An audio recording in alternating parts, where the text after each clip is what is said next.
এরে আল্লাহর বান্দা ভালো করে বুঝো,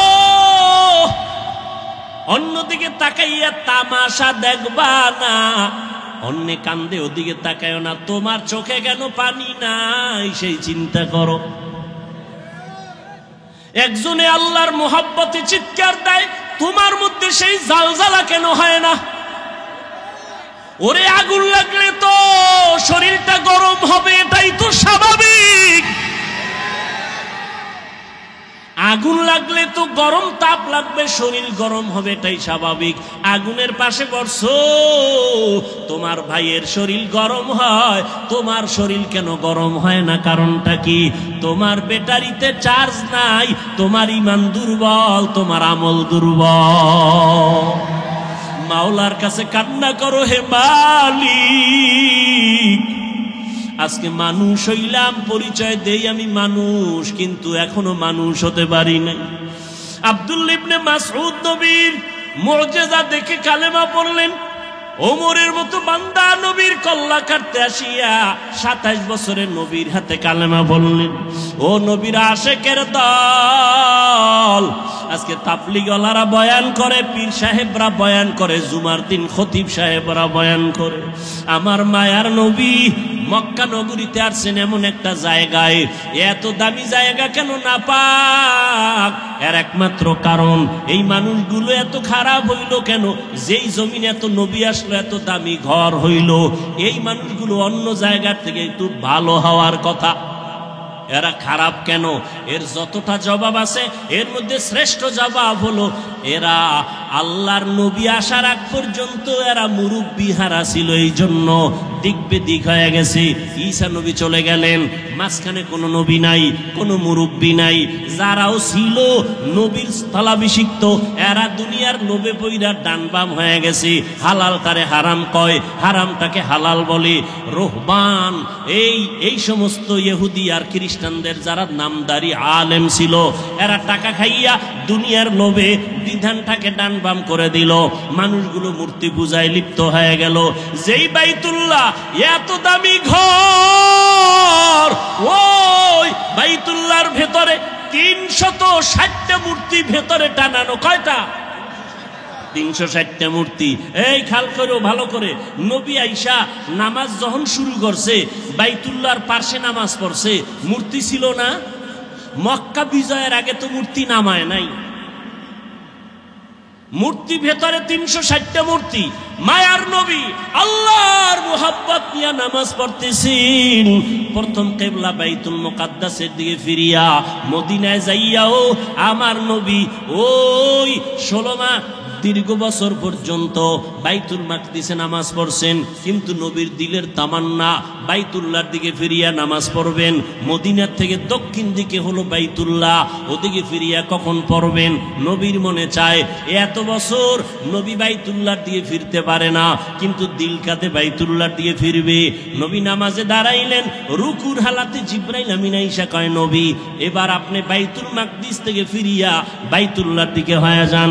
জিব্রাইল ঘুরাইয়া দিল। নামাজ 4 রাকাতের মাঝখানে 2 রাকাতে ওই মসজিদকে মসজিদে কিবলাতাইন বলে, মদিনাতুল মুনাওয়ারার পাশে। ও নবীর আশিকের দল, এই মক্কার মানুষ খারাপ হওয়ার প্রধান কারণ এরা মুরব্বি পায় নাই। আল্লাহর কসম একবার, আল্লাহর কসম 2 বার, আল্লাহর কসম 3 বার, ওয়াল্লাহি বিল্লাহি তাল্লাহি, যতদিন পর্যন্ত এই জাতি মুরব্বি মানবে না, ততদিন পর্যন্ত এই জাতির কপালে শান্তি আসবে না। বর্তমান দুনিয়ায় এই উম্মতের মুরব্বি একমাত্র উলামায়ে আহলে হক। এদের বিরুদ্ধে যদি যায়, এদের পতন হবে মরার আগে, সেদিন বেশি দূরে না। আর যদি আলেমদের মানিয়ে চলে, আল্লাহ পাক শান্তির দরওয়াজা খুলে দিবে। মক্কার মানুষ এত খারাপ কেন? এরা মুরব্বি নাই, মুরব্বি মানে না, মুরব্বিদের উল্টা পাল্টা করে ফেলছে। এই জন্য আল্লাহর মুহাব্বত এখান থেকে শিক্ষা নাও। নবী আসলেন, মুরব্বি উম্মত পেয়ে গেল। নবী এখন মুরব্বি হইয়া উম্মতের ডাক্তার। চিকিৎসা করতেছেন। উম্মতের সুন্দর চিকিৎসা করার জন্য প্রধান কারণ হলো, প্রথম কাজ হলো সুন্দর ব্যবহার। নবী এমন সুন্দর ব্যবহার দিয়েছেন, মক্কার মানুষ নবীর আশেক হয়ে গেল। দুশ্মনেরাও যদি গালি দেয় কিন্তু পেছন থেকে নবীরে মোহাব্বত করে। যেই মুহাম্মদ এত সুন্দর ব্যবহার, 63 বছর হায়াতে আমার নবী একটা মিথ্যা কথা জীবনে বলেন নাই। কেমন একজন নবী পেয়েছো যেই নবীর জীবনে কোনো মিথ্যা কথা নাই? এমন একজন নেতা পাইবানি যে মিছা কয় না? আছে? মোবাইলটা ঘরের মধ্যে কানে লাগায় ঘরে থাইকা ওকে আমি জমি নেই নাই, আছে না নাই? বর্তমান মিথ্যার ফ্যাক্টরি হলো মোবাইল। আল্লাহ মিথ্যা থেকে হেফাজত করেন। এমন মায়ার নবী আমার জীবনে একটা মিথ্যা কথা বলেন নাই। কেমন নবী আমার, যেই নবী কোনোদিন কাউকে একটা গালি পর্যন্ত দেন নাই। নবীর সামনে দাঁড়াইয়া কত দুশ্মন অকথ্য ভাষায় গালাগালি করে, আমার নবী গালি দিবেন দূরের কথা, কোনো গালির জবাব দেন নাই। ও কুষ্টিয়ার মুসলমান, আল্লাহর মোহাব্বত অন্তরে জমা করে নাও। শিক্ষিত এলাকার মানুষ আপনারা, কুষ্টিয়ার বিশ্ববিদ্যালয় থেকে লেখাপড়া করে কত আলেম বের হইয়া উম্মতের দাওয়াত দেয়, দ্বীনে ইসলামের কাজ করে। ও কুষ্টিয়ার মুসলমান, ভালো করে বুঝো, কেমন নবীর আদর্শ পাইলা যে নবী একটা মিথ্যা কথা বলেন নাই। তুমি আমি কেন মিথ্যা বলবো ইচ্ছা করিয়া? কেমন নবী আমার আমার যেই নবী একটা গালি কাউকে দেন নাই, গালির জবাব দেন নাই। আরো আশ্চর্য কথা হলো, মায়ার নবী আমার কারো দিকে চোখ গরম করে কখনো তাকান নাই। নবী চোখ গরম করে তাকান নাই। কেমন মায়ার নবী আমার, নবীর এই উত্তম ব্যবহার দিয়া মক্কার মানুষগুলোকে এত দামি বানায় দিলেন। আল্লাহ এক পর্যায়ে জিব্রাইলের পাঠায় কয়, আমি লিস্টি দিয়া দিলাম, নবীর লিস্টি দিয়া দাও। লিস্টির মধ্যে যাদের নাম আছে, নবী যেন ঘোষণা দিয়া দেয় লিস্টির ভিতরে যাদের নাম তারা বিনা হিসাবে জান্নাতি। ও এলাকার মুসলমানেরা, ও যুবকেরা, ও বৃদ্ধ বাবাজি, ও পর্দার আড়ালের মা বোনেরা, সারা রাত যদি নবীর ইতিহাস বয়ান করি শেষ হবে না। নবী দুনিয়াতে আসার আগে নবীর গুণগান বিধর্মীরা পর্যন্ত গাইলো, শেষ করতে পারলো না। নবী আসছে, গুণগান চলছে, শেষ হয় না। নবী চলে গেলেন ১৫০০ বছরের বেশি হলো, এখনো নবীর গুণগান শেষ হয় না। বক্তাও শেষ করতে পারে না, লেখকেরা লেখাও শেষ করতে পারে না। কিয়ামত পর্যন্ত নবীর গুণগান বক্তারা বলবে, লেখক লেখবে, শেষ হবে না। কিয়ামতের দিনও নবীর প্রশংসা চলবে। এরে নবীর উম্মতেরা, ওই নবীর আদর্শ ধারণ করো। আমি কুষ্টিয়ার শিক্ষিত মুসলমানকে জিজ্ঞাসা করব, নবীর রেখে যাওয়া সুন্দর আদর্শ ছাড়া আর কারো কাছে ভালো আদর্শ আসেনি? থাকলে একজনে দাঁড়ায় বলো, হাফিজ ভাই, আমাদের কুষ্টিয়া এলাকার ভেতরে মোহাম্মদের আদর্শ ছাড়া আরো কিছু লোক আছে, তাদের আদর্শ মোহাম্মদেরটার থেকেও ভালো। আল্লাহর কসম, যদি ভালো আদর্শ দেখাইতে পারো, আমি মোহাম্মদেরটা নিব না, আমি তারটা নিব। কিন্তু পারছে কেউ? অনেকে অপচেষ্টা করেছিল। চেষ্টা না অপচেষ্টা? ব্যর্থ চেষ্টা করেছিল। আব্রাহাম লিঙ্কন আদর্শ দিল, জাতি গ্রহণ করে না। মাও সেতুন আদর্শ দিল, জাতি গ্রহণ করে না। লেনিন আদর্শ দিল, জাতি গ্রহণ করে না। কার্ল মার্কস আদর্শ দিল, জাতি গ্রহণ করে না। বরং আওয়াজ উঠল দুনিয়ায়। কি আওয়াজ? বলে, দুনিয়াতে যত আদর্শ গান শুনলাম, এক কথায় জবাব, দুনিয়ার সব আদর্শগুলো নাপাক, একমাত্র মদিনার নবীর আদর্শই হলো পাক। ও গো নবীর উম্মতেরা, হয়ে আজি দিশাহারা, কোরআন হাদিসের চলো যখন যাহা চায় মনে, নবী বিনে কে তরাবে পুলসিরাত মিজানে, নবী বিনে কে তরাবে পুলসিরাত মিজানে। ও আল্লাহর বান্দারা, তাহলে নবীর আদর্শ থেকে দামি আর আদর্শ কারো কাছে? সবাই একমত? দ্বিতীয় প্রশ্ন, নবীজির আদর্শ যে রেখে গেলেন মানবে কারা? হিন্দু, ইহুদি, খ্রিস্টান? সবাই একটু জিহ্বা নাড়ায় আল্লাহ সাক্ষী, ফেরেশতারা লিখবে, বলো নবীর আদর্শ মানবে কারা? ওয়ামা আরসালনাকা ইল্লা রাহমাতাল লিল আলামিন।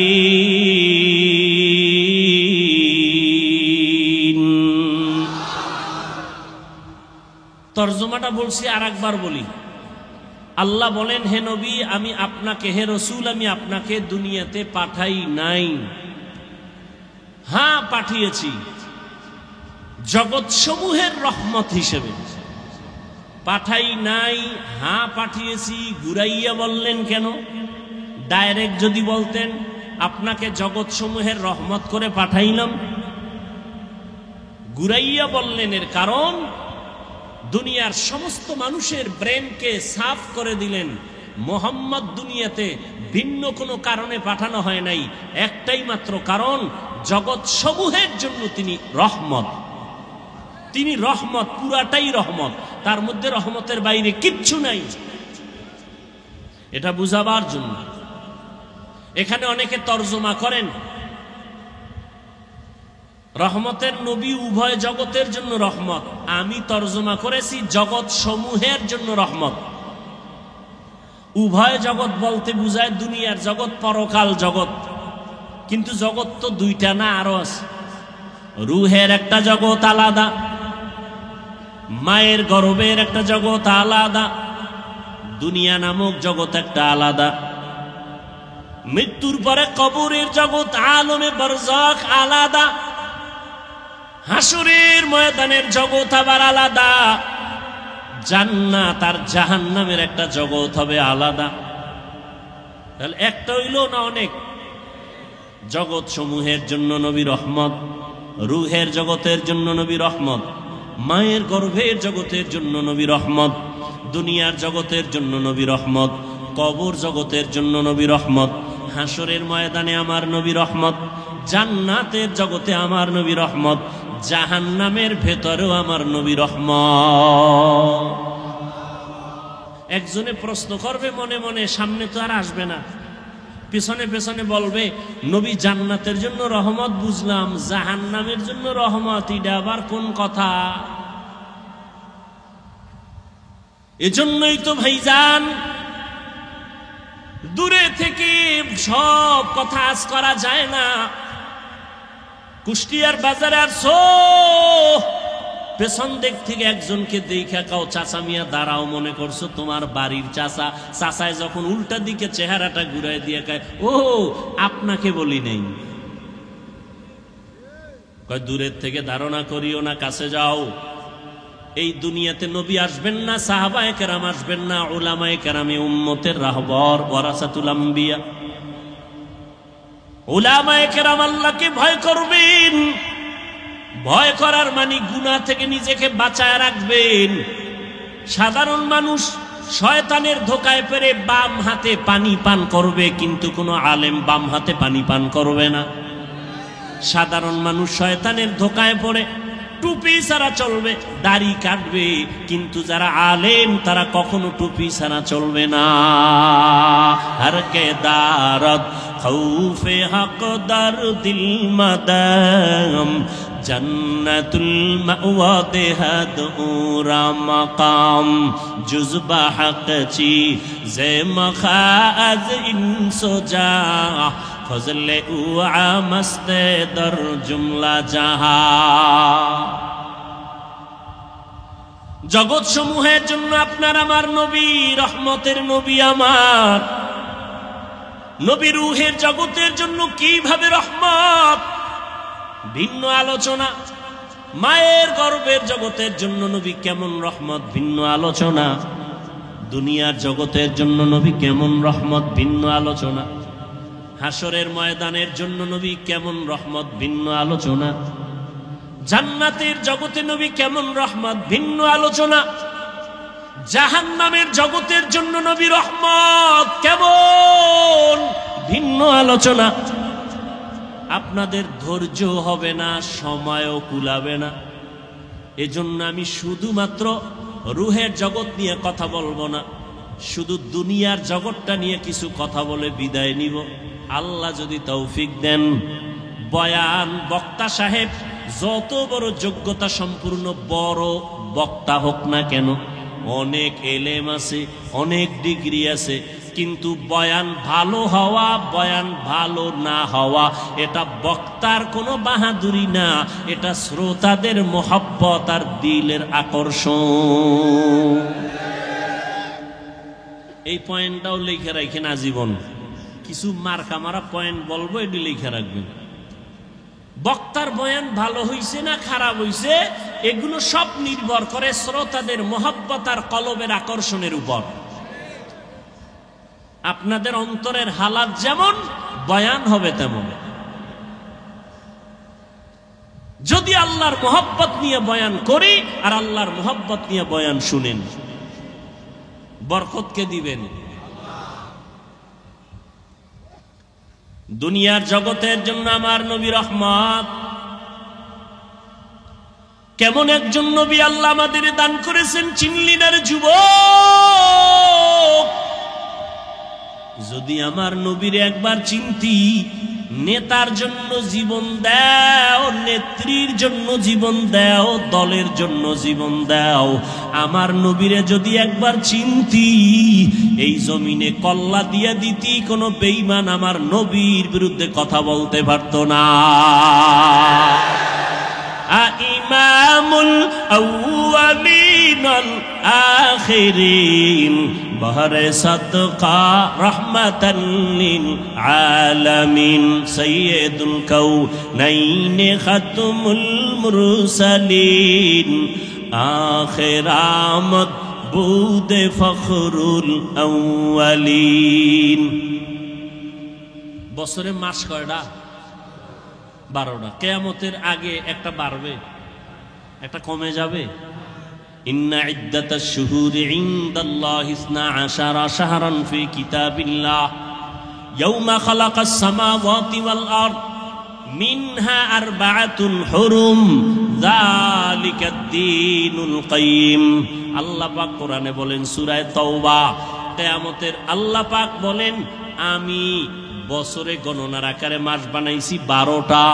এইটা এই যে কথাটা আমি আল্লাহ লিখে রাখছি আসমান জমিন সৃষ্টির দিন লাউহে মাহফুজের মধ্যে, লাউহে মাহফুজে লিখে রেখেছি। বছরে মাস হবে 12টা, 12 মাসের মধ্যে 4 মাস হবে বড় দামি, বড় সম্মানের মাস। তার মানে অন্য মাস সম্মান নাই, সব মাসের দাম আছে। 4টা মাস, 12 মাসের মধ্যে 4 মাস হবে বড় দামি, বেশি দামি। এর মধ্যে একটা মাস হলো জিকাদাহ, এরপরে যুলহিজ্জা, রজব, মুহররম। আবার একটু বলি, 4 মাস, 12 মাসের মধ্যে 4 মাস বড় দামি। এটা কোরআনে লেখা, কোরআনের আয়াত। আল্লাহ এই সিদ্ধান্ত লিখে রাখছেন লৌহে মাহফুজে। কোন দিন? আসমান জমিন সৃষ্টির দিন। ভালো করে খেয়াল করেন, মুহররম, রজব আর হলো জিকাদা, যুলহিজ্জা। নাম কয়টা আবার খেয়াল করেন, জিকাদা, যুলহিজ্জা, মুহররম, রজব। এই 4 মাসের মধ্যে রবিউল আউয়াল কয় নম্বরে? বলেন, জবাব দেন। নাই? তাহলে কি বুঝেন? রবিউল আউয়ালের দাম নাই, সব মাসেরই দাম আছে। ওই যে 4 মাসের দাম আলাদা কেন, এ বিষয়ে আলোচনা আলাদা। আয়াত নাজিল হয়েছে ওই সময়, ওই প্রেক্ষাপট ভিন্ন ছিল। যুদ্ধ বিগ্রহ করত, ওটা নিষেধ করেছিলেন এই 4 মাসে। ওই হুকুম রহিত হয়ে গেছে, এখন সেই হুকুম বাকি নেই। এখন প্রয়োজন হলে কিয়ামত পর্যন্ত আল্লাহর বিধানে জিহাদ চলবে। রজব বুঝি না, মুহররম বুঝি না, বাতিল যখন আঘাত করবে মুসলমান ইমানের ইসলামের পতাকা উড্ডীন করার জন্য প্রতিবাদের ময়দানে ঝাঁপিয়ে পড়বে। তো যেটা আমি বুঝাতে চাই, রবিউল আউয়াল বর্তমান মাস, সেই ক্ষেত্রে আমি রসুলের আদর্শের কিছু কথা বলবো, আয়াত নিয়েছি, প্রাসঙ্গিক দুই একটা কথা বলে যাই। নবীরে নিয়ে লাফালাফি, কেউ মদিনার থেকে নবীরে টান দিয়া কুষ্টিয়ার মসজিদে নিয়ে আয়, মাঝে মাঝে ঢাকার বাইতুল মোকাররমে নবী হাজির হয়ে যান।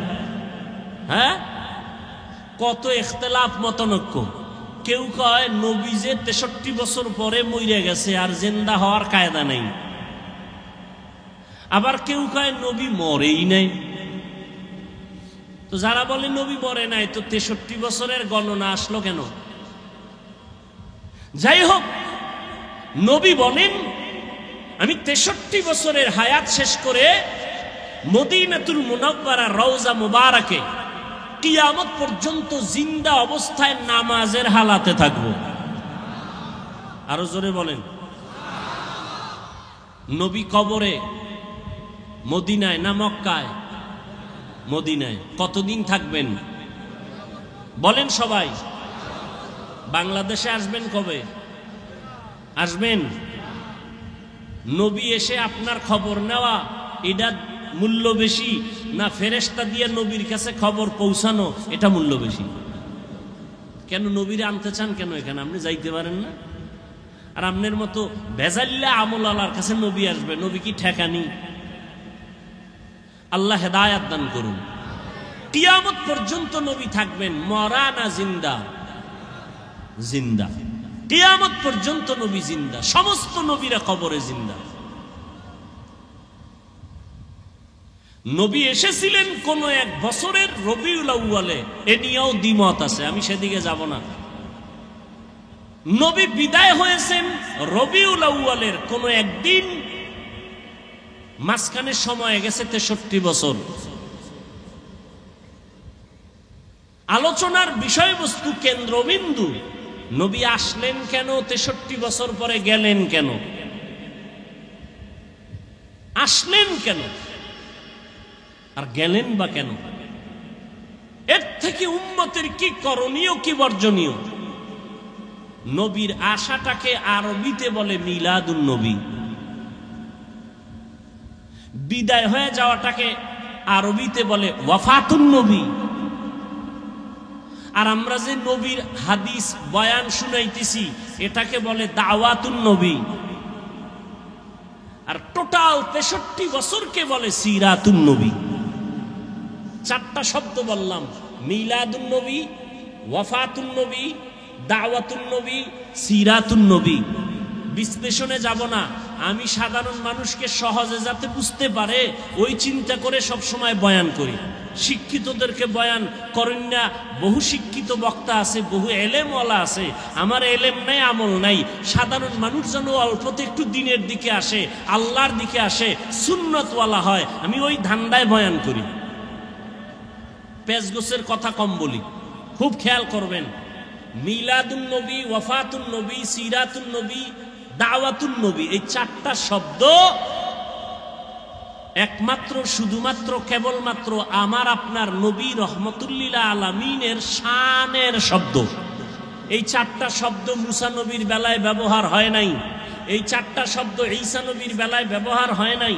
প্রয়োগ হয়েছে কিন্তু ব্যবহার সব সার্বজনীন নয়। এই 4টা শব্দ আমার নবীর শানের শব্দ। এই 4টা শব্দকে যারা ছোট চোখে দেখবে সে রসুলকেই ছোট করলো। কথা বুঝাইতে পারছি? নবীজির জন্ম মোবারক আমরা মানি না? মানি না। নবীজির ইন্তেকাল আমরা মানি না? মানি না। তাহলে আমরা মিলাদুন নবীও মানি, ওয়াফাতুন নবীও মানি। নবীজির আদর্শ আমরা মানি না? মানি না। তাহলে আমরা নবীর সিরাতুন নবীও মানি, দাওয়াতুন নবীও মানি। অতএব এ নিয়ে আমাদের মধ্যে দূরত্ব সৃষ্টি করার কোনো সুযোগ নাই। এরপরে নিয়ে বহু আলোচনা আছে, ওদিকে আমি যাব না। আমি মূল আমাদের নবী শ্রেষ্ঠ, এতে কোনো সন্দেহ নাই। সর্বসম্মতিক্রমে আমার নবী শ্রেষ্ঠ, আমরা এটা অন্তর দিয়ে বিশ্বাস করি, এটা আমাদের ঈমান, এটা আমাদের আকীদা। নবীরে কি দিয়ে বানাইছেন ওই ধান্দায় পইরা সময় নষ্ট না কইরা 100 বার দুরূদ শরীফ পড়ি, সওয়াব হবে। কি এই তর্ক বিতর্ক না কইরা আমল করি, কখন মরণ হয়ে যাবে বলা যায় না। চোখের সামনে দেখতে না দেখতে কত আপনজন চলে গেল, চোখের সামনে কত যুবক চলে গেল। আমার চলে যাওয়ার পালা, কি নিয়ে যাইতেছি আর কি রেখে যাইতেছি।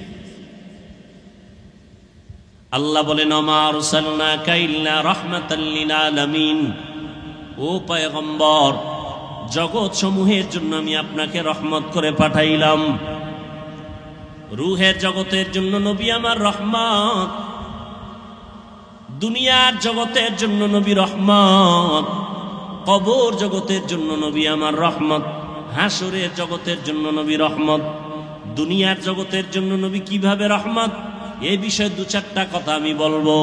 রহমতের নবী এমন এক সময় জমিনের মধ্যে পদার্পণ করলেন মক্কা নগরীতে, আরব দেশের ভেতরে, যেই সময় মক্কার মানুষের মতো চরিত্রহীন লম্পট জমিনের মধ্যে আর কোথাও কোনো মানুষ ছিল না। মক্কার মানুষ বড় খারাপ মানুষ, এতটাই চরিত্রহীন। ভালো করে খেয়াল করেন, এতটাই চরিত্রহীন ওই মক্কার মানুষ, নারী আর পুরুষ উলঙ্গ হইয়া বাইতুল্লাহর চারপাশে তাওয়াফ করে। তারা কাপড় পরে যায় না, কারণ এই কাপড় দ্বারা ভিন্ন জায়গায় গিয়ে গুনাহ করছে। এই গুনাহযুক্ত কাপড় নিয়ে বাইতুল্লাহর কাছে যাবে না, এরা বাইতুল্লাহকে সম্মান করে। কিন্তু চরিত্র এতটাই দুর্বল, এরা নারীদের পছন্দ করে না। কন্যা ঘরে আসলে বাবা পর্যন্ত বেজার হয়ে যায়, বাবা লজ্জায় পড়ে ওই কন্যা সন্তানটাকে জ্যান্ত গলা টিপে হত্যা করে। এতটাই জালেম, এতটাই জুলুম চলতেছিল। জুলুমের সমাজ, এমন এক জায়গা চতুর্মুখী নাপাক আর নাপাক আর নাপাক। এই অবস্থায় এমন একজন রহমতের নবী মক্কা নগরীর মাঝে আল্লাহ পাঠাইছেন। রহমতের নবী আসছেন, আসা মাত্র জমিনের মধ্যে পরিবর্তনের হাওয়া শুরু হয়ে গেল। প্রশ্ন এখন জটিল, মক্কার মানুষ এত কেন খারাপ হলো, অন্য এলাকার মানুষ কেন খারাপ হলো না? সিরিয়ার মানুষ এত খারাপ কেন না, মক্কার মানুষ এত খারাপ কেন? অথচ এখানে তো লক্ষ লক্ষ নবী আসছেন, সব নবীরা বাইতুল্লাহ তাওয়াফ করছেন। আদম আলাইহিস সালাম ভারতের চরণদ্বীপ থেকে আল্লাহর ঘর জিয়ারতের জন্য 40 বার পায়ে হেঁটে গেছেন, হাইটা হাইটা গিয়া বাইতুল্লাহ জিয়ারত করেছেন আদম নবী। আদম আলাইহিস সালাম, নূহ আলাইহিস সালাম এই জমিনের মধ্যে কদম রেখেছেন। আমাদের আকীদা বিশ্বাস, যেখানে আজান হয়, কোরআন তেলাওয়াত হয়, যেখানে দ্বীনের কথা হয়, আলেম ওলামা আসে, ওই জায়গাটা বরকতপূর্ণ হয়, ঠিক নি? মক্কার জমিনের মধ্যে সব নবীরা আসছেন, বাইতুল্লাহ তাওয়াফ করছেন, জায়গাটা বড় বরকতের জায়গা। এখানের মানুষ অন্য দিকের তুলনায় একটু কম খারাপ হবে। অথচ সিরিয়ার মানুষ এত খারাপ না, মক্কার মানুষ এত খারাপ। আবার এমন একটা জায়গা যেখানে আল্লাহ পৃথিবী নামক গ্রহ বানাইয়া প্রথম আল্লাহ একটা ঘর বানাইলেন বাইতুল্লাহ। ইন্না আউওয়ালা বাইতিন উযিআ লিন-নাস লাল্লাযী বিবাক্কাতা মুবারাকাও ওয়া হুদা মুবারাকাও ওয়া হুদাল লিল আলামিন। আল্লাহ বলেন আমি ঘর বানাইলাম, জমিন বানাই আর কিছু বানাই নাই। প্রথম পৃথিবীতে বানাইছে একটা ঘর, বাক্কা নগরীর ভেতরেই ঘর। ও ঘর হলো বাইতুল্লাহ, এমন একটা ঘর যেই ঘরটার দিয়ে তাকাইলে সওয়াব। যেই ঘর এত বরকতের ঘর, হেদায়াতের জন্য দিলাম, জগৎ সমূহের হেদায়াত। এটা এমন একটা ঘর নবী বলেন, তুমি জিকির করো না, তেলাওয়াত করো না, নামাজ পড়ো না, তাওয়াফ করো না, শুধু আল্লাহর ঘরটার দিকে যদি তাকাইয়া বসে বসে শুধু তাকায়া থাকো, অনবরত আমল নামায় সওয়াব লেখা হবে। हर के दारत खौफ हक दर दिल मदाम जन्नतुल मावा देहदुरा मकाम। এমন একটা বরকতের ঘর, যেই ঘরটা 24টা ঘন্টার সেকেন্ডে সেকেন্ডে তাওয়াফ চলে, মানুষ না থাকলেও জিনেরা ফেরেশতারা করে। এটা এমন একটা জায়গায় আল্লাহ দিছেন, এই ঘর বরাবর 7 আসমানের উপর একটা নূরের ঘর আছে ফেরেশতাদের, কাবা, নাম হলো বাইতুল মামুর, নূরের ঘর, নূরের ঘর। 70,000 ফেরেশতা মুহূর্তে মুহূর্তে 7 আসমানের বাইতুল মামুর তাওয়াফ করে। একবার যারা সুযোগ পায়, কিয়ামতের আগে আর তাদের সুযোগ হবে না। ওই বরাবর আল্লাহ বাইতুল্লাহ জমিনে বানাইলেন, ফেরেশতারা বাইতুল মামুর তাওয়াফ করে। আল্লাহ ওয়াদা করলেন, ও ফেরেশতা, জমিনের মধ্যে এমন একটা ঘর আমি বাইতুল্লাহ বানাইলাম, এই বাইতুল্লাহর তাওয়াফ যারা করবে আমি আল্লাহ তাদেরকে এতটা নিষ্পাপ বানায় দিব, মায়ের গর্ভ থেকে বাচ্চা যেমন নিষ্পাপ ভূমিষ্ঠ হয়, আমার বাইতুল্লাহ জিয়ারত করে যারা বের হবে তাদেরও নিষ্পাপ বানায় দিব। আতিনা ফি দারে দুনিয়া না হাসান, আতিনা ফি দারে উকবা না হাসান, ইয়া গিয়াসাল মুস্তাগীসিন ইহদিনা লিফতিখারা বিল উলুমে ওয়াল গিনা। হর গরিদে নেকো তু তৈয়ার হ্যায়, जो न मांगे उससे तू बेजार है। খারাপ লাগে আপনাদের? আর একটু সামনে আগাবো। মা বাবার জন্য, দেশের জন্য, কবরওয়ালাদের জন্য একটু দোয়া করে যাবেন, এই মন মানসিকতা আছে না? ঘুমে ধরছে? আর বাঙালি কি ঘুমায়নি? কিন্তু মোবাইল যেদিন থেকে আসছে ওদিন থেকে ঘুম বিদায় হয়ে গেছে। আমরা মোনাজাত ধরি বইয়া, মোবাইলওয়ালারা মোনাজাত ধরে রাতে বিছানায় শুইয়া,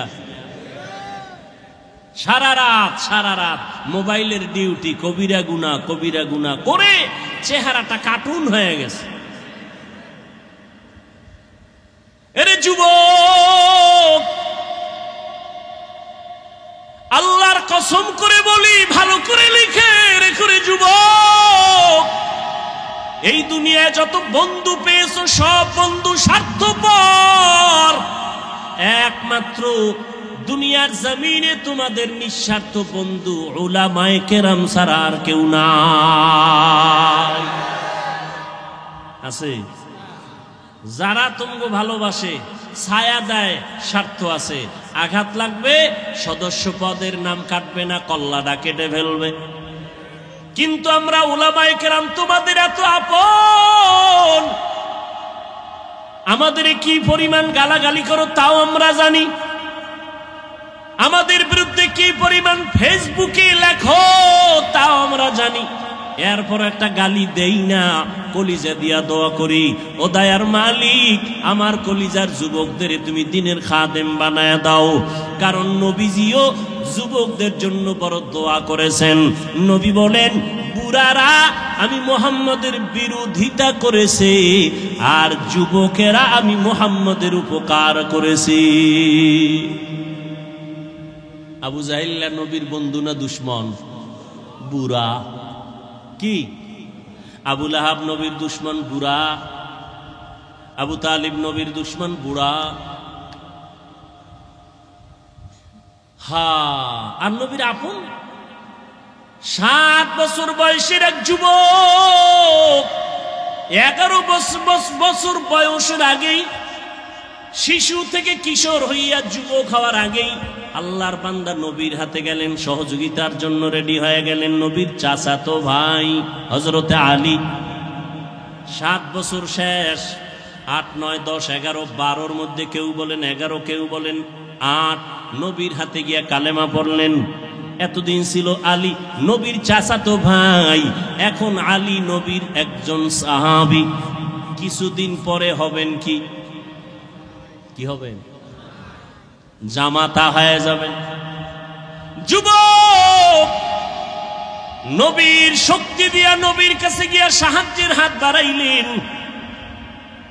আব্দুল্লাহ ইবনে মাসউদ বকরির রাখাল, ময়দানে বকরি চড়ায়, রহমতের নবীকে দেখে রাস্তার পার্শ্ব দিয়ে হেঁটে যায়। নবীর পেটে ক্ষুধা লাগছে, আবু বকর সিদ্দিক নবীর সাথে আছেন। কেমন একজন নবী পাইলে রে বাবা, চিনলা না? ও কুষ্টিয়ার মুসলমান, তুমিও মুসলমান, আমিও মুসলমান, তোমার আমার আল্লাহ এক, তোমার নবী আমার নবী এক, তোমার ধর্ম আমার ধর্ম এক, তোমার কালেমা আমার কালেমা এক, তোমার কোরআন আমার কোরআন এক, তোমার কাবা আমার কাবা। কিন্তু দুঃখ, আমি আজকে টুপি মাথায় না দিলে ভালো লাগে না, টুপি ফেলতে চাই না। আর তোমারে পাও ধইরা ধইরা বিনয়ের সাথে বয়ান করি টুপি পরার জন্য, টুপি মাথায় দিতেই চাও না। আমি নামাজ ছাড়তে চাই না, আর তোমার পায়ে ধরে ধরে বিনয়ের সাথে নামাজের বয়ান করি, তুমি নামাজ পড়তেই চাও না। অথচ তুমিও মুসলমান, আমিও মুসলমান, তোমার আল্লাহ এক, আমার আল্লাহ, তোমার নবী আমার নবী এক, তোমার কাবা আমার কাবা এক। তুমি আজ আমি মসজিদে না ঢুকলে লজ্জা পাই, আর তুমি মসজিদে ঢুকতে গেলে লজ্জা পাও। আমি পর্দা না করলে লজ্জা পাই, তুমি পর্দা করতে গেলে লজ্জা পাও। আমি টুপি ফেলতে চাই না, তুমি টুপি দিতে চাও না। আমি দাড়ি কাটতে চাই না, তোমারে পাও দইরা বয়ান করার পরেও তুমি দাড়ি রাখতে চাও না। কারণটা কি রে বাবা? অথচ তোমার আল্লাহ এক, আমার নবী এক, তোমার কাবা আমার কাবা এক, সব এক, দুনিয়াতে আসছি এক। আবার যেদিন বিদায়ের আওয়াজ হবে, আমি হাফিজুর রহমানেরও 3টা কাফন, তোমারও 3টা কাফন হবে। পীর সাহেবের জন্য একটা কাফন কেউ বাড়াইয়াও দিবে না, এমপি মারা গেলে কাফন বাড়াবে না, রিক্সার ড্রাইভার মরে গেলে গরিবের কারণে একটা কাফন কেউ কমাইয়াও দিবে না।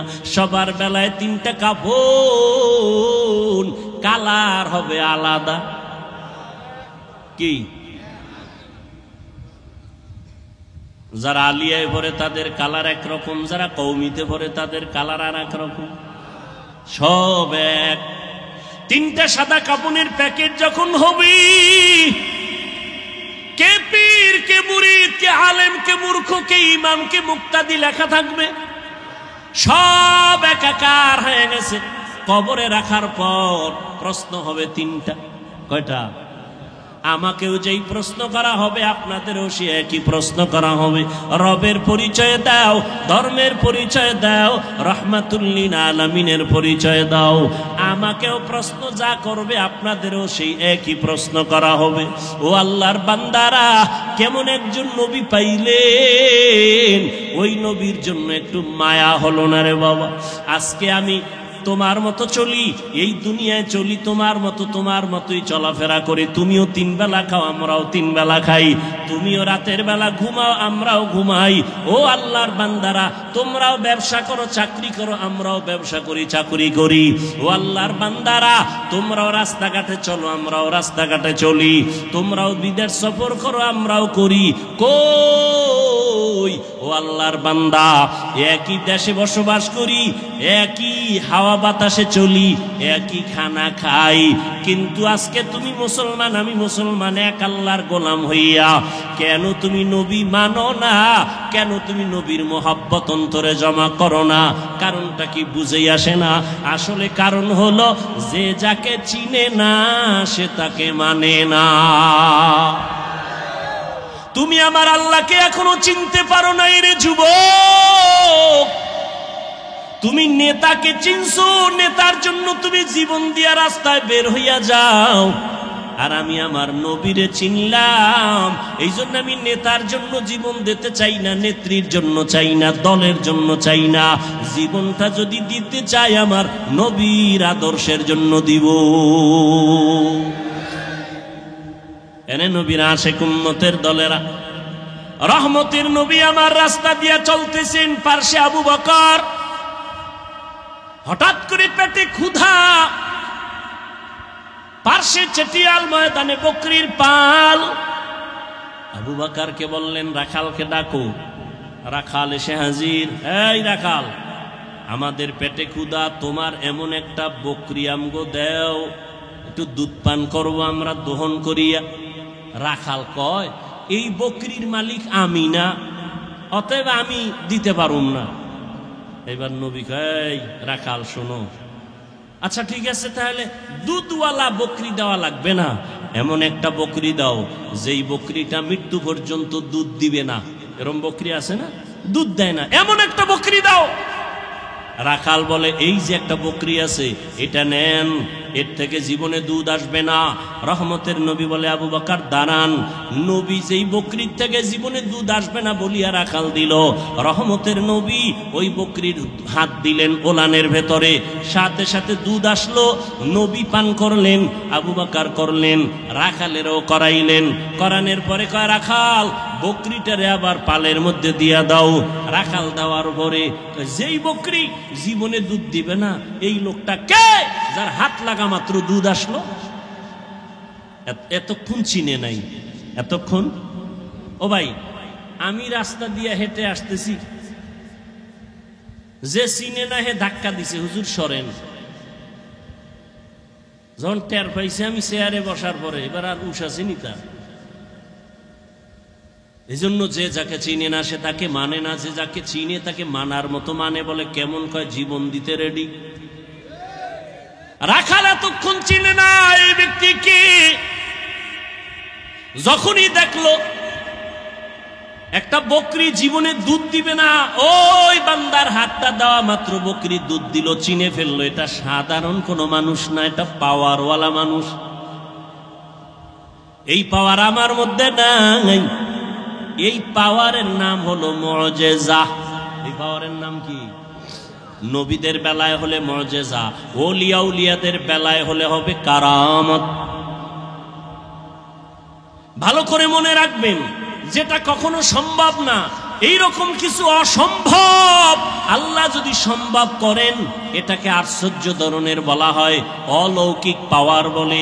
এটা আল্লাহ ডাইরেক্ট আসমান থেকে জমিনে আইসা করবেন না, এটা কোনো ব্যক্তির মাধ্যমে করবেন। গাছ কথা বলতে পারে না, একজনে প্রশ্ন করে কথা বলা শুরু হয়ে গেল, এটা তো সম্ভব না। আমার আল্লাহর দ্বারা সম্ভব। সব অসম্ভবকে সম্ভব করতে পারেন কে? আর এই অসম্ভবকে সম্ভব যে আল্লাহ করবেন, এটা আল্লাহ কুদরতের দ্বারা করবেন, কারো মাধ্যমে করবেন। নদীর মধ্যে দীর্ঘ বছর পানি নাই, শুকাইয়া গেছে নদী। একজন ব্যক্তির কাছে এলাকার মানুষ আইসা কয়, আমগো নদীতে পানি নাই। লোকটা বড় একজন আল্লাহর প্রিয় বান্দা, তিনি একটা চিঠি লেখলেন। চিঠির মধ্যে কি লেখছেন তিনি জানেন, আর আল্লাহ জানেন। তিনি কয়, এই চিঠিটা নদীর মধ্যে ফেলে দাও। যখন চিঠি নিয়ে নদীর মধ্যে ফেলে দিল, দীর্ঘ বছরের শুকনা নদীর মধ্যে পানির জোয়ার শুরু হয়ে গেল। সুবহানাল্লাহ। না কি মনে হয় গাঞ্জা খাইয়া কথা কই না? চেহারা দেখলে তো মনে হয় না। একজনে তেঁতুল খায়, কয় কেমন লাগে, কয় ঠোঁটের মিসকলে বুঝো না। কি মনে হয় আমরা গাঞ্জা খাই, ইয়াবা ট্যাবলেট খাই, বিড়ি টানি? তাহলে আমাকে মাথা খারাপ কেন বলেন? মাথা খারাপ তো তাদের হতে পারে যারা মদের বোতল নিয়ে দৌড়ায়, যারা গাঞ্জা খায়, ইয়াবা ট্যাবলেট খায়। কথা ঠিক? কেন বলেন হুজুরদের মাথা খারাপ? আল্লাহ বুঝার তৌফিক দান করেন। নদীর মধ্যে পানি জারি হয়ে গেছে, একটা চিঠি লিখে দিছে। এখন একটু যদি গভীরভাবে জ্ঞান খাটান তো মাথা গরম হয়ে যাব, কঠিন ভাবে গরম হইবে। এটা কেমন কথা? চিঠি লিখে নদীর মধ্যে ফালায় দিছে, এইটার মধ্যে পানির জোয়ার শুরু হয়ে গেছে। এটা গাঞ্জা খাওয়া ছাড়া আর কোনো কথা? এটা ভালো মানুষ বিশ্বাস করে কেমনে? কয় কথাটা এটা এই কামটা ঘটাইছে কেটা? একজনে কানে কানে কয় এটা তাবলিগ ওয়ালারা ঘটাইছে। যদি কয় তাবলিগ, তা বিনা দলিলে কাফের। না না তাবলিগ না। কারা কয় সরমনায়, কত ডবল কাফের। তো কারা ঘটাইছে? কেন সরমনায় না। খুঁজতে খুঁজতে খুঁজতে খুঁজতে ফট করে কয় না, এটা যে ঘটাইছে তিনি রসুলের কলিজার সাহাবী হজরত ওমর। এবার কাফের। ঘটনাটা কে ঘটাইছে? হযরত ওমর। কে সেই ওমর? কে সেই ওমর? 27 বছর বয়সে রাসূলের হাতে কালেমা পড়েছে। কয় বছর? কয় বছর? কয় বছর? তাহলে যুবকেরা নবীর বিরুদ্ধে না পক্ষে? তুমি হারারে কি করো? নবীর পক্ষে চ্যাটিং করো। जिंदगी में बंदगी तू कार नहीं, जिंदगी में बंदगी तू कार नहीं, जिंदगी बे बंदगी शर्मिंदा है, जिंदगी बे बंदगी शर्मिंदा है। दुनिया में हो दुनिया का तलबगार न हो,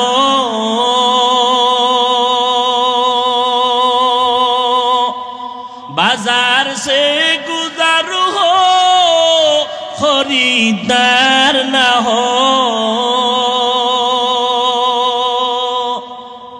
दुनिया में हो दुनिया का तलबगार न हो, बाजार से गुजर हो खरीदार न हो। ये दुनिया एक मिसल कागज फूल है, ये दुनिया एक मिसल कागज फूल है, जिंदगी में बंदगी तू कार नहीं, जिंदगी में बंदगी तू कार नहीं, जिंदगी बे बंदगी शर्मिंदा है, जिंदगी में बंदगी शर्मिंदा है, जिंदगी में बंदगी कुन बंदगी, जिंदगी में बंदगी शर्मिंदगी।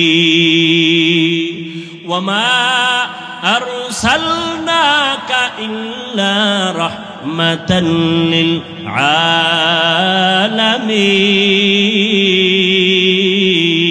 आलामीन। রাখাল যখন দেখলো যেই বকরি কখনো দুধ দিবে না, হঠাৎ করে দুধ চলে আসে, দারুণ না, এই বান্দা বড় দামি। পাশের লোকটা দাঁড়ানো কে দেখছেন নি? খবর নেই কে? আবু বকর সিদ্দিককে জিজ্ঞাসা করলেন কে?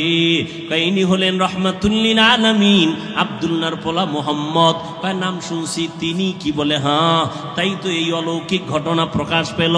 এবার মাথা নত করে বলে পয়গম্বর আমাকে আপনি তাড়াতাড়ি কালেমা পড়ে দেন। এই রাখাল আর কেউ না, কলিজার সাহাবী আব্দুল্লাহ ইবনে মাসউদ রাদিয়াল্লাহু তাআলা আনহু।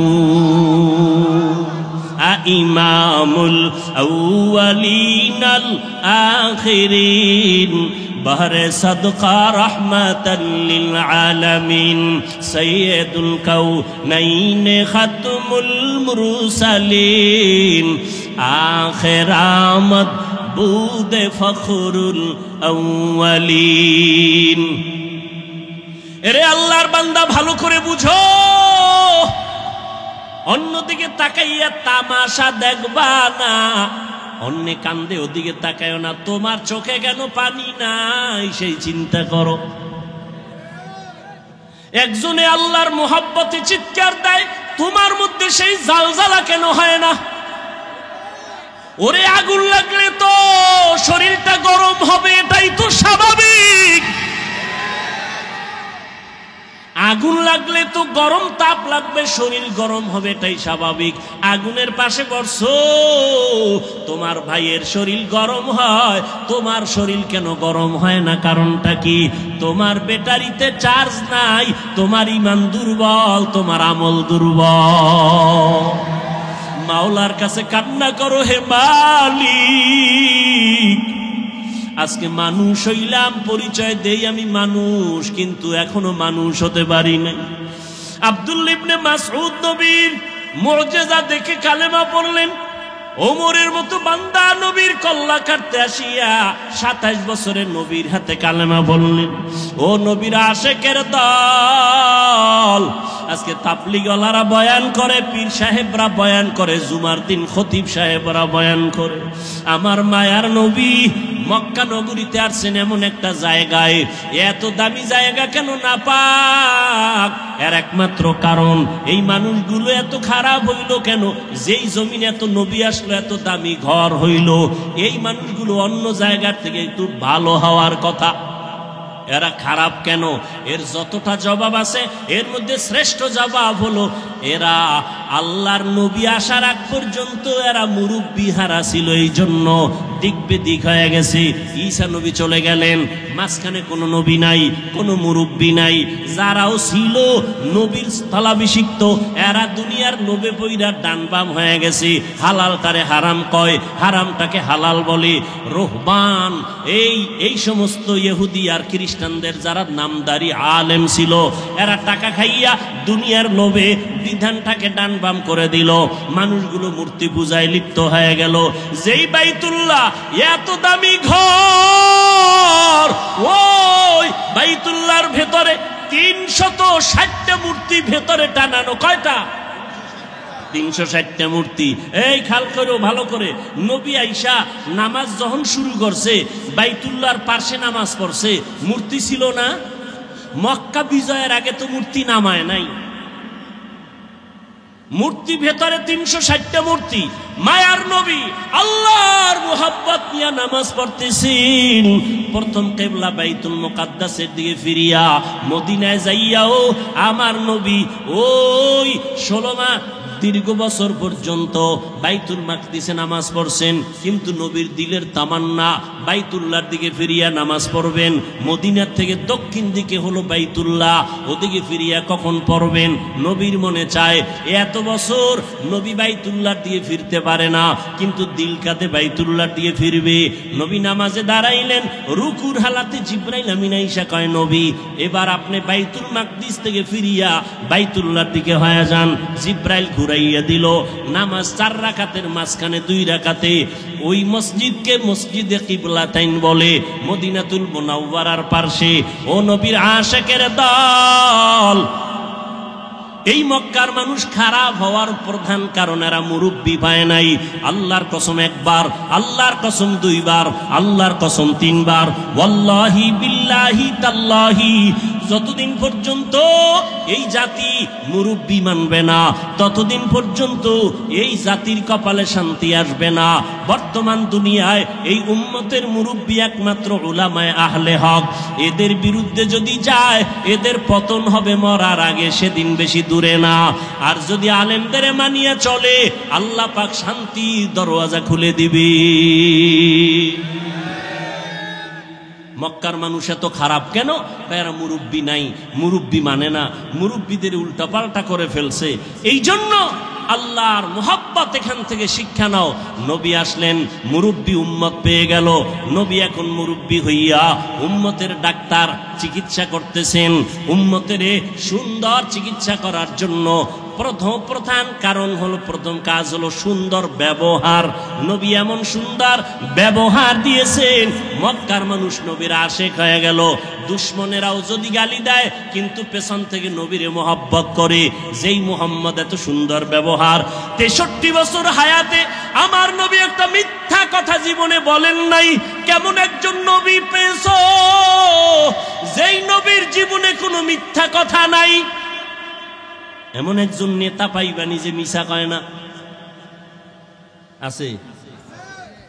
মোবাইলটা ঘরের মধ্যে কানে লাগায়, ঘরে থাইকা ওকে আমি জমি নেই নাই, আছে না নাই?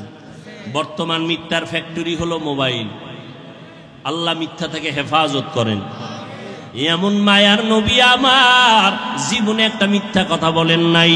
কেমন নবী আমার, যেই নবী কোনোদিন কাউকে একটা গালি পর্যন্ত দেন নাই। নবীর সামনে দাঁড়াইয়া কত দুশ্মন অকথ্য ভাষায় গালাগালি করে, আমার নবী গালি দিবেন দূরের কথা, কোনো গালির জবাব দেন নাই। ও কুষ্টিয়ার মুসলমান, আল্লাহর মোহাব্বত অন্তরে জমা করে নাও। শিক্ষিত এলাকার মানুষ আপনারা, কুষ্টিয়ার বিশ্ববিদ্যালয় থেকে লেখাপড়া করে কত আলেম বের হইয়া উম্মতের দাওয়াত দেয়, দ্বীনে ইসলামের কাজ করে। ও কুষ্টিয়ার মুসলমান, ভালো করে বুঝো, কেমন নবীর আদর্শ পাইলা যে নবী একটা মিথ্যা কথা বলেন নাই। তুমি আমি কেন মিথ্যা বলবো ইচ্ছা করিয়া? কেমন নবী আমার আমার, যেই নবী একটা গালি কাউকে দেন নাই, গালির জবাব দেন নাই। আরো আশ্চর্য কথা হলো, মায়ার নবী আমার কারো দিকে চোখ গরম করে কখনো তাকান নাই। নবী চোখ গরম করে তাকান নাই। কেমন মায়ার নবী আমার, নবীর এই উত্তম ব্যবহার দিয়া মক্কার মানুষগুলোকে এত দামি বানায় দিলেন। আল্লাহ এক পর্যায়ে জিব্রাইলের পাঠায় কয়, আমি লিস্টি দিয়া দিলাম, নবীর লিস্টি দিয়া দাও। লিস্টির মধ্যে যাদের নাম আছে, নবী যেন ঘোষণা দিয়া দেয়, লিস্টির ভিতরে যাদের নাম তারা বিনা হিসাবে জান্নাতি। ও এলাকার মুসলমানেরা, ও যুবকেরা, ও বৃদ্ধ বাবাজি, ও পর্দার আড়ালের মা বোনেরা, সারা রাত যদি নবীর ইতিহাস বয়ান করি শেষ হবে না। নবী দুনিয়াতে আসার আগে নবীর গুণগান বিধর্মীয় পর্যন্ত গাইলো, শেষ করতে পারলো না। নবী আসছে, গুণগান চলছে, শেষ হয় না। নবী চলে গেলেন ১৫০০ বছরের বেশি হলো, এখনো নবীর গুণগান শেষ হয় না। বক্তাও শেষ করতে পারে না, লেখকেরা লেখাও শেষ করতে পারে না। কিয়ামত পর্যন্ত নবীর গুণগান বক্তারা বলবে, লেখক লেখবে, শেষ হবে না। কিয়ামতের দিনও নবীর প্রশংসা চলবে। এরে নবীর উম্মতেরা, ওই নবীর আদর্শ ধারণ করো। আমি কুষ্টিয়ার শিক্ষিত মুসলমানকে জিজ্ঞাসা করব, নবীর রেখে যাওয়া সুন্দর আদর্শ ছাড়া আর কারো কাছে ভালো আদর্শ আসেনি? থাকলে একজনে দাঁড়ায় বলো, হাফিজ ভাই, আমাদের কুষ্টিয়া এলাকার ভেতরে মোহাম্মদের আদর্শ ছাড়া আরো কিছু লোক আছে, তাদের আদর্শ মোহাম্মদেরটার থেকেও ভালো। আল্লাহর কসম, যদি ভালো আদর্শ দেখাইতে পারো, আমি মোহাম্মদেরটা নিব না, আমি তারটা নিব। কিন্তু পারছে কেউ? অনেকে অপচেষ্টা করেছিল। চেষ্টা না অপচেষ্টা? ব্যর্থ চেষ্টা করেছিল। আব্রাহাম লিঙ্কন আদর্শ দিল, জাতি গ্রহণ করে না। মাও সেতুন আদর্শ দিল, জাতি গ্রহণ করে না। লেনিন আদর্শ দিল, জাতি গ্রহণ করে না। কার্ল মার্কস আদর্শ দিল, জাতি গ্রহণ করে না। বরং আওয়াজ উঠল দুনিয়ায়। কি আওয়াজ? বলে, দুনিয়াতে যত আদর্শ গান শুনলাম, এক কথায় জবাব, দুনিয়ার সব আদর্শগুলো নাপাক, একমাত্র মদিনার নবীর আদর্শই হলো পাক। ও গো নবীর উম্মতেরা, হয়ে আজি দিশাহারা, কোরআন হাদিসের চলো যখন যাহা চায় মনে, নবী বিনে কে তরাবে পুলসিরাত মিজানে, নবী বিনে কে তরাবে পুলসিরাত মিজানে।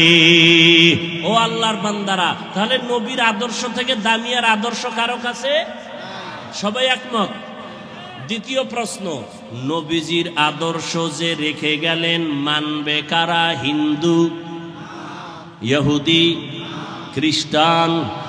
সবাই একটু জিহ্বা নাড়ায় আল্লাহ সাক্ষী, ফেরেশতারা লিখবে। বলো, নবীর আদর্শ মানবে কারা? কোন দেশের মুসলমান? সারা দুনিয়ার। শুধু কুষ্টিয়ার মুসলমান বাদ? হ্যাঁ, তাহলে নবীর নবীর আদর্শ হিন্দু মানবে না, বৌদ্ধরা মানবে না, ইহুদিরা মানবে না, খ্রিস্টানেরা মানবে না, তুমি মুসলমান মানবা। কিন্তু কই নবীর আদর্শে দাড়ি লম্বা হয় না কেন? নবীর আদর্শে টুপি মাথায় উঠে না কেন? নবীর আদর্শ মতো 5 বেলার নামাজ পড়ো না কেন? এটা কি শুধু হুজুরেরা করবে? ও আল্লাহর বান্দা, যদি বলো হুজুর ও হাফিজ ভাই আমরা পারি না, আপনারা পারেন, এবার আমি বলবো রে বাবা, তোমার মতো যুবক জীবনে মাদ্রাসায় পড়ে নাই, স্কুল কলেজে লেখাপড়া করে, জেনারেল লাইনে চাকরি করে, ব্যবসা করে, সত্য কথাটা স্বীকার করো। তোমার মতো যুবক জীবনে মাদ্রাসায় পড়ে নাই, এমন যুবক স্কুল কলেজ ভার্সিটিতে পড়ে, 5 বেলার নামাজ পড়ে আছে না নাই? আর কি ওয়াজ করবো বলো? এবার তুমি তোমারে জিজ্ঞাসা করো, তুমি কেন পারো না? ও কুষ্টিয়ার মুসলমান, তোমার মতো যুবক সন্তান র্যাব, আর্মি, পুলিশ, বিডিআরের চাকরি করে, 5 বেলার নামাজ পড়ে আছে না নাই? তুমি কেন পারবা না রে বাবা? তোমার মতো যুবক রাস্তায় গাড়ি চালায়, 5 বেলার নামাজ পড়ে, তুমি কেন পারবা না? বালিশে মাথা লাগায় একটু প্রশ্ন করো, তুমি কেন পারবা না রে বাবা? নদীর মধ্যে মাছ ধরে, নামাজ ছাড়ে না, তুমি কেন পারো না? তোমার আমার মতো কত যুবক তাকায় দেখো ময়দানে কৃষি কাজ করে, নামাজ পড়ে, তুমি কেন পারবা না? আসলে কি ওলামায়ে কেরামের কথা মিথ্যা মনে করছো? আল্লাহর কোরআন নবীর কথা কি মিথ্যা মনে করছো নাকি বাবা? আমাকে আবার একটু জবাব দাও, আমার আল্লাহর কোরআন সত্য নাকি মিথ্যা? কত পার্সেন্ট সত্য? সবাই বলো। এবার আমাকে বলো, আল্লাহর ওই কোরআনে জান্নাতের বয়ান আসেনি? সত্য। জাহান্নামের বয়ান আসেনি? এবার বলো বাবা, ওই আল্লাহর কোরআনে জান্নাত জাহান্নামের বয়ান আছে, শুধু এতটুকু না, কারা জান্নাতে যাবে কারা জাহান্নামে যাবে আল্লাহ তাও বয়ান করেছেন। ইন্নাল আবরারা লাফি নাঈম ওয়া ইন্নাল ফুজ্জারা লাফি জাহিম। নেক আমল যারা করবে তারা জান্নাতের পথিক, যারা গুনাহ করবে তারা জাহান্নামের পথিক। ও আল্লাহর বান্দারা, জাহান্নামটা কেমন ভয়ঙ্কর, জান্নাতটা কেমন আরামের ঘর আমার আল্লাহ তাও বয়ান করেছেন। জান্নাতিন তাজরি মিন তাহতিহাল আনহার, এমন একটা জান্নাত আল্লাহ জান্নাত নেক আমলওয়ালাকে দিবেন, যেই জান্নাতে ঢুকলে কোনোদিন যুবকরা বুড়া হবে না, কালো থাকবে না, যেই জান্নাতে কোনো বাথরুম নাই, যেই জান্নাতে কোনো রোদের গরম, অসহ্যকর গরম নাই, যেখানে কোনো বিদ্যুতের লোডশেডিং নাই, ওই জান্নাত এমন আরামের জায়গা যেখানে শান্তি আর শান্তি আর শান্তি। আবারও জবাব দাও, এই জান্নাত পাবে কারা? গুনাহগার না নেক আমলওয়ালা? তোমার আমল কোথায় রে বাবা? আর যারা গুনাহ নিয়ে কবরে যাবে তাদের জন্য জাহান্নাম আল্লাহ বানায় রাখছেন। কেমন জাহান্নাম? আল্লাহ তাআলা কোরআনে বয়ান করেছেন, আল্লাতী তাত্তালিউ আলাল আফইদা, দুনিয়ার আগুন থেকে 70 গুণ জাহান্নামের আগুনের গরম হবে বেশি। ওই জাহান্নামটা গুনাহগারের জন্য, ওই জাহান্নাম এত ভয়ঙ্কর, দুনিয়ার আগুন হাতে লাগলে হাত জ্বলে, পা জ্বলে না, পায়ে লাগলে পা জ্বলে, হাত জ্বলে না। আল্লাহ বলেন জাহান্নামের আগুনে তো মারাত্মক ভয়ঙ্কর আগুন, শরীরের যে কোনো জায়গায় লাগা মাত্র কলিজা পর্যন্ত ভুনা হয়ে যাবে। ও যুবক, আজকে আমিও তো তোমার মতো একটা যুবক। আমি যদি তোমার মতো প্যান্ট শার্ট টাই লাগাইয়া দাড়ি কামাইয়া রাস্তায় ঘুরতাম, মাস্তানি করতাম, কেউ বাধা দিত না। টুপি মাথায় দিলে মাথা গরম হয়, তোমার থেকে কম বুঝি না, এরপরও কেন টুপি ফালাই না? দাড়ি রাখলে যৌবনের ভাব চলে যায়, এগুলো বুঝি, এরপরও কোনো দাড়ি কাটি না। ও যুবক, বেপরদায় চললে বড় যৌবনের ভাব মিটানো যায়, এরপরও কেন বেপরদায় চলি না? ও আল্লাহর বান্দারা, নামাজ পড়তে অনেক কষ্ট, শীতের দিন ফজরের সময় নামাজ পড়াবো আরো কষ্ট, এরপরও কেন নামাজ ছাড়ি না রে বাবা? এই লম্বা জামাটা পরলে শরীর গরম লাগে, বুঝি, তারপরও কেন এই পোশাকটা ফালাই না?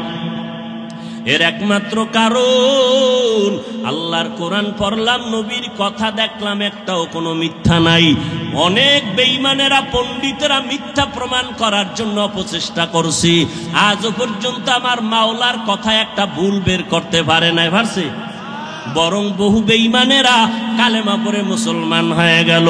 ও যুবক বাবা, চিন্তা ভাবনা করিয়া কবরের দিকে যাও, একটু চিন্তা করো রে বাবা, আমার মাওলার কোরআন সত্য। আজকের বৈজ্ঞানিকরা বলে জমিন থেকে 9,30,00,000 মাইল উপরে হলো সূর্য। এই জমিনটা যত বড় তার থেকে 13 লক্ষ গুণ বড় সূর্য। এই সূর্যটা রাতের বেলা নাই, দিনের বেলা ছিল। এখনো কেন এত গরম লাগে, সহ্য করা যায় না। আল্লাহর কথা মিথ্যা না রে বাবা।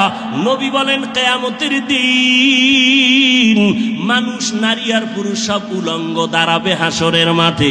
সূর্যটা নিচে নেমে আসবে, সূর্যের গরমে জমিনটা তামা হয়ে যাবে। আম্মা জান আয়েশা রাদিয়াল্লাহু তাআলা আনহা দেখেন নবী একদিন তার রুমে বৈশা কাঁদতেছেন। যে নবীর কোনো গুনাহ নাই সেই নবী কান্না করেন।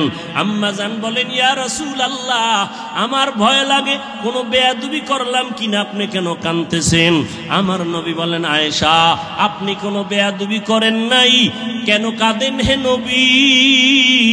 মায়ার নবী বলেন, ও আয়েশা, হাসরের ময়দানের কথা মনে পড়ে গেছে আমার।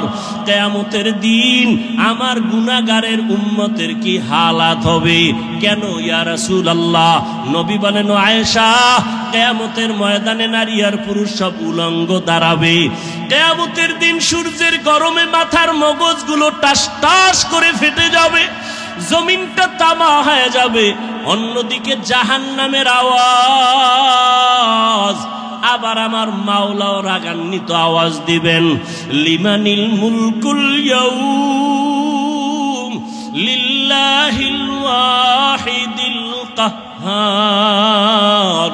আমার আল্লাহ এত রাগান্বিত হবেন, হাসরের ময়দানটা থর থর করে কেঁপে উঠবে। হাসরের ময়দানে সবাই থাকবে উলঙ্গ, নারী আর পুরুষেরা। ও পর্দার আড়ালের মা বোনেরা, আল্লাহ আপনাদের এত মর্যাদা দান করেছেন। আপনারা নবীদের মায়ের মতো মা, আপনারা আলেমদের মায়ের মতো মা, আপনাদের এত সম্মান।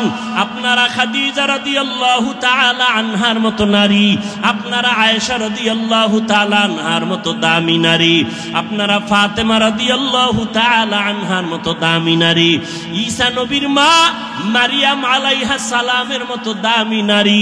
আপনারা আল্লাহ পাক রব্বুল আলামিন এত সম্মান আপনাদের দান করলেন। ও পর্দার আড়ালের আম্মা জানেরা, এতক্ষণ আমি যুবকদের যত বয়ান শুনাইলাম ভালোর লাইনে, এই ভালোটা ততদিন পর্যন্ত হবে না যতদিন পর্যন্ত মা আপনি সন্তানকে ভালো লাইনে চালাইবেন না। কারণ সন্তান ভালো লাইনে যাওয়ার পেছনে অবদান হলো মায়ের, কারণ সন্তান মাকে বেশি ফলো করিয়া চলে। এই জন্যই নবীও বলেছেন, এ দুনিয়ায় সব থেকে নারী নেককারিনী যারা আদর্শবান নারী বড় দামি সম্পদ। এরে আম্মা জান, আপনার সন্তানটাকে আপনি ডাক্তার বানাবেন, বাধা নাই। ইঞ্জিনিয়ার বানাবেন, বাধা নাই। প্রফেসর বানাবেন, বাধা নাই। ও যুবক, তুমি স্কুলে পড়ো, কলেজে পড়ো, ভার্সিটিতে পড়ো, বাধা নাই। আমি এতক্ষণ তোমাদের এত চিল্লাইয়া বয়ান শুনাইলাম, একবারও আমি বলি নাই তোমরা হুজুর হইয়া মাদ্রাসায় যাও। না বাবা, তুমি চাকরি করো, বাধা নাই। ব্যবসা করো, বাধা নাই। তুমি স্কুলে পড়ো, বাধা নাই। তুমি চাকরি করো, তুমি ভার্সিটিতে বড় কোনো বাধা নাই। তবে নবীর আদর্শ মানিয়া অন্ধকার কবরের দিকে রওনা হও। ডাক্তারও যদি হও, মা বাবার দোয়া নিয়ে চলিও, 5 বেলার নামাজ পড়িও, কপাল খুলে যাবে। ইঞ্জিনিয়ার যদি হও, ভালো আদর্শ নিয়ে মানুষের সাথে আচরণ ভালো করিও, কোরআন তেলাওয়াত করো, 5 ওয়াক্ত নামাজ পড়িও, জীবনের চাকা ঘুরে যাবে। ও আল্লাহর বান্দারা, আম্মা জান আয়েশা বলেন, ও নবী, কিয়ামতের ময়দানে ভয়ঙ্কর হালাত কেমন হবে? নবী চোখের পানি ছেড়ে কাঁদেন আর কয়, আয়েশা, নবীরা যাদের কোনো গুনাহ নাই সেই নবীরা পর্যন্ত কান্নায় বিভোর হয়ে যাবে।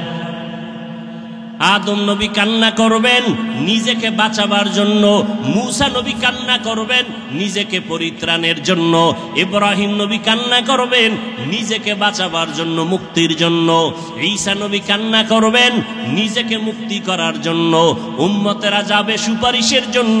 আদম নবী তাড়ায় দিবেন, মূসা নবী তাড়ায় দিবেন। উম্মতের সুপারিশ করতে গিয়া ইব্রাহিম নবী বলবেন আমি পারবো না, নূহ আলাইহিস সালাম বলবেন আমি পারবো না। নবী বলেন, ও আয়েশা জানো, ওই কঠিন সময় উম্মতেরা এক একজন নবীর কাছে যাইয়া যখন দেখবে সুপারিশের কেউ নাই, উম্মতেরা পাগলের মতো করবে। সর্বশেষ ওরা আমি মুহাম্মদের কাছে দৌড়ানোর চেষ্টা করবে, আমাকে তালাশ করবে। আম্মাজান বলেন, নবী আপনাকে হাসরের ময়দানে উম্মতেরা কোথায় পাবে? নবী বলেন, ও আয়েশা, আমি আমার মাওলার কুদরতের সামনে মাকামে মাহমুদে সেজদায় পড়ে কান্না করব। অন্য নবীরা নিজেকে বাঁচাবার কান্নায় বিভোর, আর আমি মুহাম্মদ একবারও আমার জন্য আমি কান্না করব না। আমি কান্না করে শুধু বারবার বলবো, আল্লাহ আমার উম্মতেরে বাঁচাও, আমার উম্মতেরে বাঁচাও, আমার একটা উম্মত যেন জাহান্নামে না যায়। আমার আল্লাহ তখন বলবে, নবী আপনি কাঁদবেন না, আপনার উম্মত গুলো ধরে ধরে বাছাই করে জান্নাতের ময়দানের দিকে নিয়ে যান।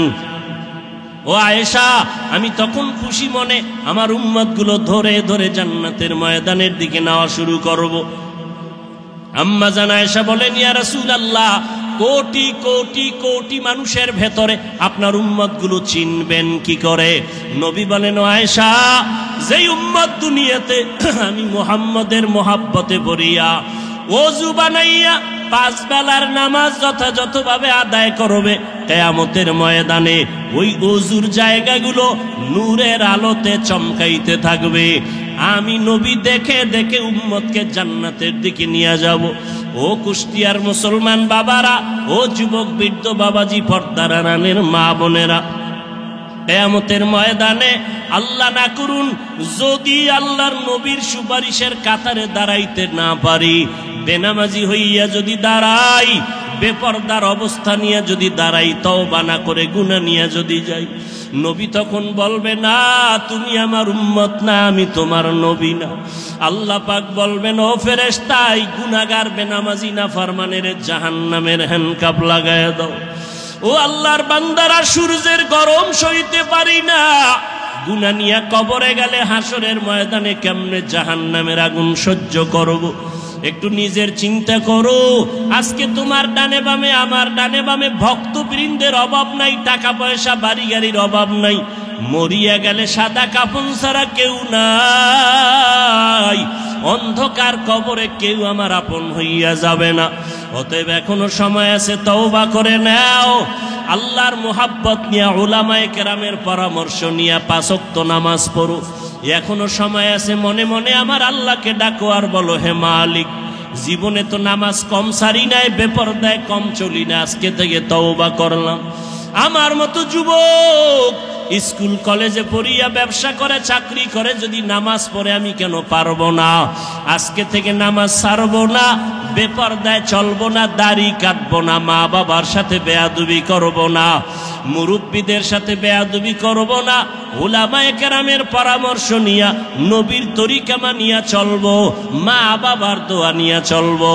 তওবা করার মতো যদি নিয়ত হয়, অন্তরে যদি কোনো নেফাকি আর দুর্বলতা না থাকে, খাঁটি তওবা করার নিয়ত যাদের অন্তরে আছে, দুটো হাত আমার আল্লাহকে দেখাইয়া দাও। আয় আল্লাহ, আমাদের হাতগুলো কবুল করে নেন, তওবা কবুল করে নেন। তওবার উপরে মজবুত হইয়া নবীজির আদর্শ মানিয়া উলামায়ে কেরামের পরামর্শে চলার তৌফিক দান করেন, আমিন। আলহামদুলিল্লাহি রাব্বিল আলামিন, ওয়াসসালাতু ওয়াসসালামু আলা সাইয়্যিদিল আমবিয়াই ওয়াল মুরসালিন ওয়া আলা আলিহি ওয়া আসহাবিহি আজমাইন। ইয়া আরহামার রাহিমিন, ইয়া আরহামার রাহিমিন, ইয়া আরহামার রাহিমিন। রব্বির হামহুমা কামা রব্বায়ানি সগীরা। اللهم إنك عفو كريم تحب العفو فاعف عنا. اللهم إنا نسألك رضاك والجنة ونعوذ بك من سخطك والنار. ও দয়ার মালিক, কুদরতের নজর দিয়া দেখেন ওলামায়ে কেরাম, মুরব্বী, হাজী সাহেব, কত ব্যবসায়ী, চাকরিজীবী, কত ছাত্র ভাই, যুবক ভাই, পর্দার আড়ালের মা বোনেরা হাত তুলেছেন। আয় আল্লাহ, আমরা সবাই গুনাহগার, জাহান্নামের আসামি। তওবার নিয়তে হাত তুলেছি। জীবনে হাতের দ্বারা কত গুনাহ করেছি, চোখের দ্বারা কত গুনাহ করলাম, জবানে গুনাহ করলাম, কত নামাজ ছাড়লাম, বেপরদায় চললাম। আজকে থেকে তওবা কর।